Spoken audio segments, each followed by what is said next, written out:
One time I went to buy a car, and every time I've bought cars, I've always had little problems with them.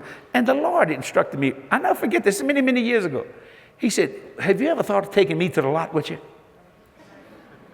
I said, no. I go, Lord, I can buy a car. He said, now how come you got so many bugs in them? I said, you're right about that. He said, can I go with you today? I said, yes, you can. Now, you want to sit up front or you want to sit in the back? Now, you can say what you want. I'm talking out loud to God, just like I'm talking to you. He said, I'll sit in the front. I said, okay. We drove to the parking lot.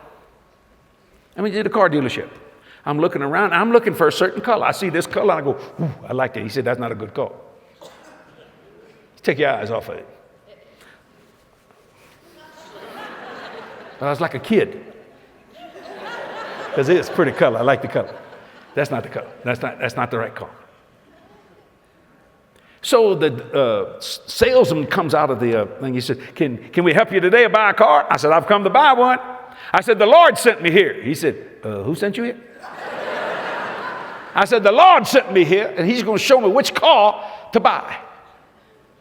He said, well, I tell you, when you and the Lord finish, just call me. And he thought I done lost my mind. He's a fruitcake, you know. This boy's a fruitcake. That's what he's thinking. Well, make a long story short, I see this car. God says, that's the car. Right there. I said, okay. Call the guy. He come out there. I said, that's the car.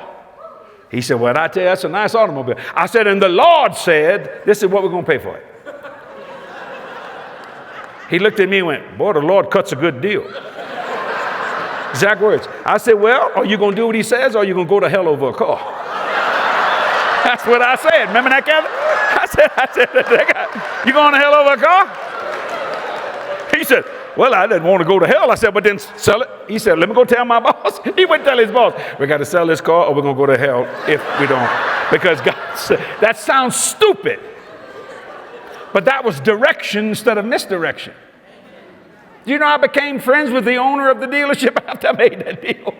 He said, man, God makes a good deal. I said, he's Jewish. Then I turned around today. I said, how many cars you want to sell today?